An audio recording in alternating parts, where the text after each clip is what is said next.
Ladies and gentlemen, the winner for Best Animated Short Film. I'm going to do the best I can here because I know this room is you guys got to go sit down. I can't deal with it right in. Glenn Keane and Kobe Bryant. Thank you. Okay, we're going to start in the back with 81, and then I'm going to come up to 210. Kobe, hello. Look at the number. 81. 81. Yes. Congratulations. Congratulations. Thank you. Okay. After winning 5 NBA championships, now holding an Oscar, how do you feel? I feel better than winning a championship, to be honest with you. I swear I do. You know, growing up as a kid, I dreamt of winning championships, you know, and working really hard to make that dream come true. But then, like, to have something like this seemingly come out of left field, you know, and like, you know, I heard a lot of people tell me when I started writing, and they would ask me, what are you going to do when you retire? And I'd say, well, I want to be a writer, I want to be a storyteller. And I got a lot of, yeah, that's cute, that's cute. You'll be depressed when your career is over and you'll come back to playing, you know. And I got that a lot. And so to be here right now and to have like a sense of validation is, dude, this is crazy, man. It's crazy. Not only that, after the win, you don't have to sit in a tub of ice. I don't. Yeah, that's true. That's true. That's true. We're coming here to 210, and then we'll go to 28. Hey, Kobe Bryant, congratulations. Thank you. We actually met at the White House at the opening of the African American Museum. Yes. You were telling me about this career. Talk to us about how different a skill it is. What's harder about it? What's easier about it? And what have you learned? And what's next?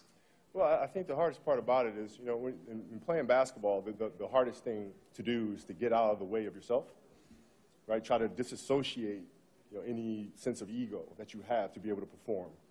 And in writing, it feels like you have to get in a deeper connection with yourself and better understand the fears and insecurities and things that may be going on below the surface, so that in turn you can better communicate those. And so those are really the two major distinctions between playing and writing or creating. What? More. John Williams, it sounds crazy to even say that, but after you scored the film, he looked at me and Glenn and goes, okay, that was way too short. You got to give me something longer. And I was like, oh, my God, okay, we're working on it. We're trying. We're going to 28, and then we'll go to number 7. Hi, Kobe. Steve Futterman from CBS. Hi, stranger. Yeah, nice seeing you. Obviously, you've won championships, Olympic gold medals, now this. I want to know, you talked about this meaning more to you, but at the same time, can you talk about the struggles that you may understand now about someone who's achieved fame, trying to find a new outlet for their talents? And obviously, you feel you've found something here. Would you like to make a feature film one day?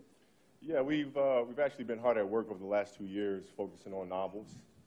And we've been able to create 5 novels, each novel going out a series of 5 books. And we look forward to bringing that to the market within the next couple years.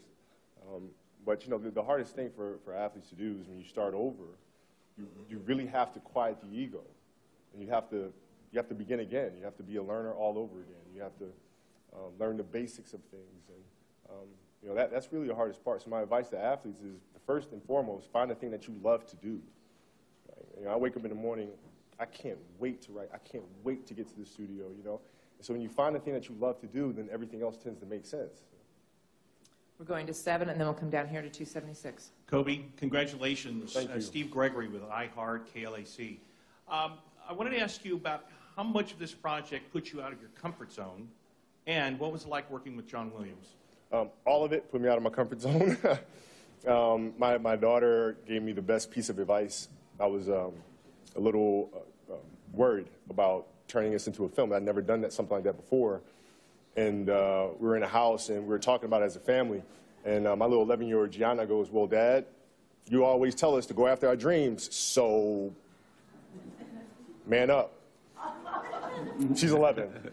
Man up. So I had to man up and go for it. And then working with John was incredible. You know, John speaks about music as if each key has its own soul.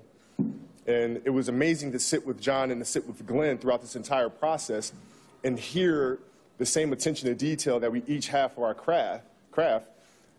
It's just an amazing experience to be able to work with John. I can't even. I mean, the guy's like, he's a real life Obi-Wan Kenobi to me. You know?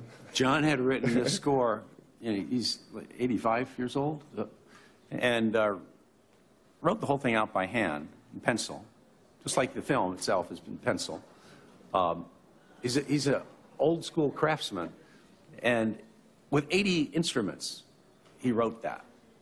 And the day that we were recording it, he was like this little kid, just so energized. Supercharged. And I thought, what is going on with John? He gave me a hug, almost knocked me over. And I was like, damn, I know I've been retired, but I haven't been retired that long, man. You almost knocked me over.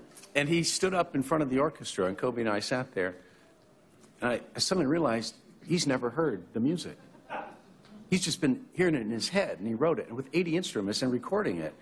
And he lifted his arms, and it was this beautiful score, the score that you hear. And Kobe wanted to shout and went, like, no, the red light. And when it was done, John turns to us and says, I promise you it's going to get better. I said, man, I thought we were done. I thought we were done. But John was incredible, man. Yeah. We're hold on. We're going to 276, then back to 24.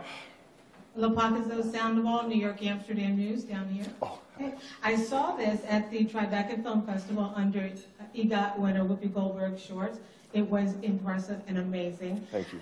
Congratulations. Thank you. You're very welcome. Now, a lot of people talk about their heroes, but I have a question for you. Can you share the sheroes in your life? Oh, yeah. That's, you know, when I had the idea of starting a studio, I like cold calling people. And so the first person I called was Oprah. And I didn't understand the business at all, as you can imagine, but I loved writing, so I wanted to build a studio. So I called Oprah, and she was very gracious enough to spend about an hour and some change on the phone with me, walking me through every step of the way of how she built Harpo from day one. And I cannot thank her enough for that. She's a mentor, then a mentor now. Shonda Rhimes is absolutely amazing. And she opened up the doors for me to go down to Shondaland and sit in the creative room, writer's room, and be on set.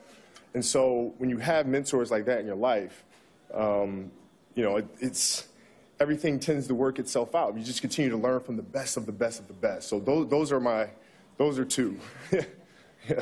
And don't shoot the messenger. I have been given the wrap-up, so 24 is the last person. 24. Wow, big win for me. That's awesome. Kobe, Dan Stanzik, ESPN Radio.